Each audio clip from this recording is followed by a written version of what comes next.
Everyone, स्वागत है आपका हमारे YouTube channel history for you में। आज के अंक में हम जानेंगे कलिंग युद्ध और अशोक के धम्म की प्रमुख बातों को। साथ ही हम यह जानेंगे कि कलिंग युद्ध का क्या कारण था और अशोक का धम्म बौद्ध धर्म से किस प्रकार भिन्न है और अशोक ने अपने धम्म के प्रचार के लिए किन किन उपायों को किया। तो आइए शुरू करते हैं अपना पहला बिंदु कलिंग युद्ध का, कि कलिंग युद्ध कब हुआ और इस युद्ध का क्या कारण था और इस कलिंग युद्ध का क्या परिणाम हुआ। अशोक के शासनकाल की सबसे प्रमुख घटना है कलिंग युद्ध और यह मौर्य साम्राज्य की गद्दी पर बैठने के बाद अशोक का पहला और अंतिम युद्ध था, जिसने अशोक के जीवन में महत्वपूर्ण प्रभाव डाले। और यदि यह कहा जाए कि कलिंग का युद्ध ही वह युद्ध था जिसने अशोक को अशोक महान बनाया, तो अतिशयोक्ति नहीं होगी। एक नंबर के प्रश्न में यह पूछा गया है कि कलिंग का युद्ध कब हुआ, जिसका सही उत्तर है कलिंग का युद्ध 261 ईसा पूर्व में हुआ और अशोक के राज्याभिषेक के 8वें वर्ष में हुआ। 261 ईसा पूर्व में अशोक के राज्याभिषेक के 8वें वर्ष। इस कलिंग युद्ध का वर्णन अशोक के 13वें वृहत शिलालेख में हुआ है, जिसके अनुसार इस युद्ध में 1.5 लाख लोग बंदी बनाए गए और करीब 1 लाख लोग मारे गए। यद्यपि यह विवरण अतिरंजित है, अर्थात बढ़ा चढ़ा कर लिखा गया है, फिर भी इस युद्ध की विभीषिका और भारी नरसंहार के संभावना से इनकार नहीं किया जा सकता है। इस युद्ध में हुए भारी नरसंहार ही वह कारण था जिसके कारण अशोक का हृदय परिवर्तित हो गया और अशोक ने भविष्य में कोई युद्ध न करने का निश्चय किया। अब हम जानेंगे कि इस कलिंग युद्ध की क्या आवश्यकता थी या कलिंग युद्ध का क्या कारण था। कौन से वो महत्वपूर्ण बिंदु थे जिसके कारण कलिंग का युद्ध हुआ। तो सबसे पहला बिंदु इसमें है, वह है सुरक्षा के दृष्टिकोण से। कोई भी शासक अपने साम्राज्य की सीमा को सुरक्षित रखना चाहता है और कलिंग का क्षेत्र तटवर्ती इलाका था, तो अशोक भी अपने साम्राज्य को सुरक्षित रखने सुरक्षा के दृष्टिकोण से इस कलिंग पर आक्रमण किया, कलिंग युद्ध हुआ। दूसरा बिंदु है दक्षिण भारत के व्यापारिक मार्गों पर नियंत्रण। व्यापार और वाणिज्य किसी भी साम्राज्य की आर्थिक संपन्नता का कारण होते हैं और हर शासक अपने साम्राज्य को आर्थिक रूप से संपन्न बनाना चाहता है। तो इस युद्ध के द्वारा दक्षिण के व्यापारिक मार्गों पर नियंत्रण स्थापित करना एक प्रमुख उद्देश्य था। और तीसरा और प्रमुख बिंदु था कि इस युद्ध के द्वारा समुद्री और स्थल मार्गों पर नियंत्रण स्थापित करना। ये 3 मुख्य कारण थे जिसके कारण कलिंग का युद्ध हुआ। अब हम जानेंगे इस युद्ध का परिणाम, कि कलिंग युद्ध का क्या परिणाम हुआ। सबसे पहला परिणाम यह हुआ कि कलिंग को मौर्य साम्राज्य में मिला लिया गया, अर्थात कलिंग पर मौर्य साम्राज्य को विजयश्री मिली। दूसरा महत्वपूर्ण परिणाम यह हुआ कि इस युद्ध की नृशंसता को देखकर, इस युद्ध की विभीषिका को देखकर अशोक का हृदय परिवर्तित हो गया और उसने युद्ध की नीति को, आक्रमण की नीति को त्याग कर जनता के हृदय को जीतने की कोशिश की। तीसरा महत्वपूर्ण परिणाम यह हुआ कि इस युद्ध के परिणाम स्वरूप अशोक ने अपने पैतृक शैव धर्म को त्याग कर बौद्ध धर्म स्वीकार कर लिया। चौथा परिणाम यह हुआ कि तोसली या धौली को विजित कलिंग की राजधानी बनाई गई। और पांचवा बिंदु था कि कलिंग के 2 प्रशासनिक केंद्र बनाए गए, जहां से कलिंग का प्रशासन और शासन सुचारू ढंग से संचालित हो सके, जिसमें पहला था तोसली या धौली, जिसका जो उत्तरी केंद्र के अंतर्गत था, और जौगढ़ दक्षिणी केंद्र में विभाजित किया गया। इतिहास के प्रकांड विद्वान डॉक्टर हेमचंद्र राय चौधरी के अनुसार मगध सम्राट बनने के बाद कलिंग युद्ध अशोक का प्रथम और अंतिम युद्ध था, और कलिंग विजय का तात्कालिक लाभ यह हुआ कि मौर्य साम्राज्य की पूर्वी सीमा बंगाल की खाड़ी तक विस्तृत हो गई। इस युद्ध का सबसे बड़ा टर्निंग पॉइंट, सबसे बड़ा बिंदु वह यह हुआ कि अशोक का हृदय परिवर्तित हो गया और अशोक ने युद्ध के द्वारा विजय की नीति को छोड़ दिया और धम्म के द्वारा विजय की नीति को अपनाया गया। भेरी घोष अर्थात युद्ध की घोषणा को छोड़ दिया गया और उसके स्थान पर धम्म घोष अर्थात धम्म की घोषणा को स्वीकार किया गया। यह था अशोक के धम्म की पृष्ठभूमि। अशोक के धम्म को, अशोक द्वारा अपने धम्म को स्थापित करने की पृष्ठभूमि यही थी कि इस कलिंग युद्ध की विभीषिका ने अशोक के हृदय को परिवर्तित कर दिया और यहीं से अशोक के धम्म का प्रारंभ हुआ। सामान्य रूप में यह माना जाता है कि अशोक का धम्म बौद्ध धर्म था और इसी बौद्ध धर्म का उसने प्रचार किया, जबकि अशोक के धम्म और बौद्ध धर्म में समानताएं हैं, तथापि फिर भी अशोक का धम्म बौद्ध धर्म से भिन्न था और अपने धम्म के बारे में अशोक ने अपने दूसरे और 7वें स्तंभ लेख में स्वयं प्रश्न कर इस बात को स्थापित किया है कि धम्म क्या है, जिसमें वह प्रश्न करता है कियम चु धम्मम अर्थात धम्म क्या है, जिसके उत्तर में वह कहता है अपासिन्वे बहुकयाने दया दाने सचे सोचये माधवे साधवे च अर्थात धम्म अपासिन्वे है, अल्प पाप है, बहु कयाने है, अत्यधिक कल्याण है, दया है, दाने दान है, सचे सत्यवादिता है, सोचे पवित्रता है, माधवे मृदुता है और साधवे अर्थात साधुता है। इन गुणों को व्यवहार में लाने के लिए उन्होंने कुछ आवश्यक बातें बताई हैं।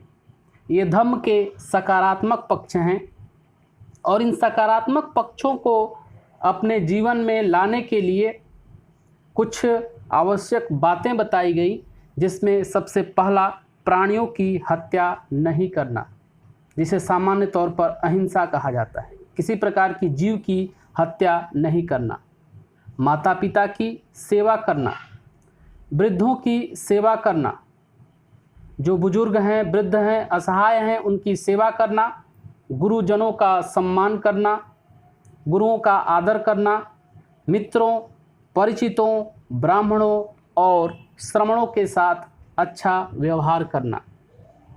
यह आचार शास्त्र के बारे में बताया जा रहा है, आचरण के बारे में बताया जा रहा है कि हमारा आचरण किस प्रकार का होना चाहिए जिससे धम्म के सकारात्मक तत्व हमारे जीवन में आ सकें। तो उसके लिए बताया गया कि प्राणियों की हत्या नहीं करना, माता पिता की सेवा करना, वृद्धों की सेवा करना, गुरुजनों का सम्मान करना, मित्रों, परिचितों, ब्राह्मणों और श्रमणों के साथ अच्छा व्यवहार करना। इसके अलावा अल्प व्यय और अल्प संचय। अल्प व्यय मतलब कम खर्च करना और अल्प संचय अर्थात कम संचय करना। बौद्ध धर्म में बताया गया है कि जब हम किसी भी चीज़ का ज़्यादा संचय करने लगते हैं तो हमारे अंदर तृष्णा उत्पन्न होती है और वह तृष्णा मोक्ष के मार्ग में एक बाधक है। तो जब हम संचय कम करेंगे तो हमें तृष्णा से बचे रहेंगे, व्यय कम करेंगे तो हमें अधिक संचय करने की आवश्यकता भी नहीं पड़ेगी। यह धम्म की प्राप्ति के सकारात्मक पक्ष हैं। अब धम्म की प्राप्ति के नकारात्मक पक्षों को बताया गया है, जिनसे धर्म के पालन के लिए उनसे बचे रहना आवश्यक है। उसके बारे में बताया गया कि धम्म के प्राप्ति में प्रचंडता अर्थात उग्रता, निष्ठुरता, दूसरे के साथ बुरा व्यवहार करना, क्रोध करना, घमंड और ईर्ष्या करना, यह धम्म की प्राप्ति के मार्ग में बाधक हैं। इनसे बचना चाहिए, इनसे बचने का निर्देश दिया गया है। इस तरह हम देखते हैं कि अशोक का धम्म वास्तव में नैतिक आचरण के नियमों का संग्रह है। आचरण शास्त्र है जिसमें यह बताया गया है कि हमें कैसे कार्य करना है, किन कार्यों से बचना है, कौन से कार्य हमें सकारात्मक दिशा में ले जाएंगे, धम्म की प्राप्ति में सहायक होंगे, और कौन से तत्व हमारे जीवन में बाधक होंगे। अशोक ने धम्म के जिन गुणों को निर्देशित किया है वह दिग् निकाय के सिगालोवाद सूत्र में मिलते हैं, और इस अशोक के धम्म के बारे में विद्वानों के अलग अलग मत हैं, जिसमें फ्लिट महोदय ने इसे राजधर्म कहा है। राजधर्म का अर्थ यह होता है जो राजा द्वारा संपूर्ण राज्य पर उस धर्म को पालन करने के लिए स्थापित किया जाता है। ऐसा फ्लिट महोदय का मानना है कि यह धम्म, अशोक का धम्म राजधर्म है। राधा कुमुद मुखर्जी ने इसे सभी धर्मों की साझी संपत्ति बताया है। जैसा कि सभी धर्मों के अच्छाइयों को इसमें शामिल किया गया है, इसलिए राधा कुमुद मुखर्जी इसे सभी धर्मों की साझी संपत्ति बताते हैं। सभी धर्मों का मिश्रण बताए हैं कि सभी धर्मों के अच्छाइयों को इसमें शामिल किया गया है। रमाशंकर त्रिपाठी के अनुसार अशोक के धम्म के तत्व विश्वजनित हैं और हम उस पर किसी भी धर्म विशेष के प्रोत्साहन या संरक्षण प्रदान करने का दोषारोपण नहीं कर सकते। अपने मत में रमाशंकर त्रिपाठी ने बताया कि अशोक के धम्म के जो तत्व हैं वह विश्वजनित हैं, विश्व के कल्याण के लिए हैं, सर्वे भवन्तु सुखिनः की भावना पर आधारित हैं। इसलिए हम इस धर्म पर किसी धर्म विशेष का प्रोत्साहन या किसी धर्म के संरक्षण या किसी धर्म को नीचा दिखाने का आरोप नहीं लगा सकते। रोमिला थापर का विचार है कि धम्म अशोक का अपना आविष्कार है। रोमिला थापर अपने विचार में बताती हैं कि अशोक ने इस धम्म के माध्यम से उन तत्वों को शामिल किया जिन्हें वह अपने प्रजा से पालन कराना चाहता था। अब हम लोग जानेंगे कि धर्म प्रचार के उपाय के तहत अशोक ने कौन कौन से कार्य किए। अशोक के धम्म के प्रचार के संबंध में गिरनार से प्राप्त तृतीय शिलालेख के द्वितीय और तृतीय पंक्ति में धम्म के प्रचार के लिए किए गए उपायों को इस प्रकार कहा गया है कि मेरे संपूर्ण राज्य में युक्त, रज्जुक और प्रादेशिक प्रत्येक 5वें वर्ष यात्रा पर निकलें और धम्म के निर्देशों का प्रचार करें और अन्य राज्य संबंधी कार्य करें। अपने राज्याभिषेक के 13वें वर्ष अशोक ने धम्म महामात्रों की नियुक्ति की और अपने धम्म के प्रचार के संबंध में उसने धम्म यात्राओं को प्रारंभ किया। अपने राज्याभिषेक के 10वें वर्ष उसने बोधगया संबोधि की यात्रा की और अपने राज्याभिषेक के 20वें वर्ष वह लुम्बिनी ग्राम गया जहाँ गौतम बुद्ध का जन्म हुआ था और वहाँ का कर घटाकर उसने 1/6 से 1/8 कर दिया। दूसरे बिंदु धम्म के प्रचार के संबंध में उसने राजकीय पदाधिकारियों की नियुक्ति की और इसका उल्लेख स्तंभ लेख 3 एवं 7 से ज्ञात होता है कि उसने युक्त, रज्जुक, प्रादेशिक तथा युक्त नामक पदाधिकारियों की नियुक्ति की जो जनता के बीच जाकर धम्म के प्रचार करते थे और अपने 5वें बृहत् शिलालेख में अशोक ने इस बात का उल्लेख किया है कि 13वें वर्ष अपने राज्याभिषेक के 13वें वर्ष धम्म महामात्र नामक पदाधिकारी की नियुक्ति की और इनका एक प्रमुख कार्य था कि वह विभिन्न धार्मिक संप्रदायों के बीच के द्वेष भाव को समाप्त करना और धर्म की एकता पर बल देना। तीसरा कार्य प्रचार के संबंध में धर्म श्रावण और धर्मोपदेश की व्यवस्था की गई। जिस तरह प्रवचन की व्यवस्था होती है जिसमें धर्म के बारे में, धर्म की अच्छाइयों के बारे में बताया जाता है, उस तरह अशोक ने धर्म श्रवण और धर्मोपदेश की व्यवस्था की। इसके अलावा चौथे कार्य के अंतर्गत उसने दिव्य रूपों का प्रदर्शन किया। जिस तरह नाटक मंडली या नाटकों के द्वारा उसके अच्छाइयों को, दिव्य रूपों को प्रदर्शित किया जाता है, उसी तरह अशोक ने दिव्य रूपों का प्रदर्शन कराया। इसके अलावा लोकोपकारिता के कार्य किए, जनता के कल्याण के कार्य किए गए जिससे लोगों की भलाई हो सके। जगह जगह औषधालयें खोली गई, जगह जगह सराएं स्थापित की गई, लोगों के भोजन की व्यवस्था, उनके विश्राम करने की व्यवस्था की गई। इसके अलावा अशोक ने सबसे बड़ा कार्य जो किया वह धर्म लिपियों को खुदवाना। धर्म लिपियों को खुदवाने का परिणाम यह हुआ कि आज हमें अशोक के बारे में जानकारी है, क्योंकि अशोक के बारे में हमारी जानकारी साहित्यिक स्रोतों से कम और पुरातात्विक स्रोतों, अभिलेखों से ज़्यादा होती है। तो एक महत्वपूर्ण कार्य जो अशोक द्वारा किया गया, धर्मलिपियों को खुदवाना, जिससे जनता धर्म के बारे में जान सके, उन आचरणों को पालन कर सके और राज्य के शासनादेशों को जान सके। इसके लिए धर्मलिपियों को खुदवाया गया और इसी के क्रम में अशोक ने विदेशों में धर्म प्रचारकों को भेजा और इसी के क्रम में अशोक के पुत्र महेंद्र और पुत्री संघमित्रा को श्रीलंका भेजा गया।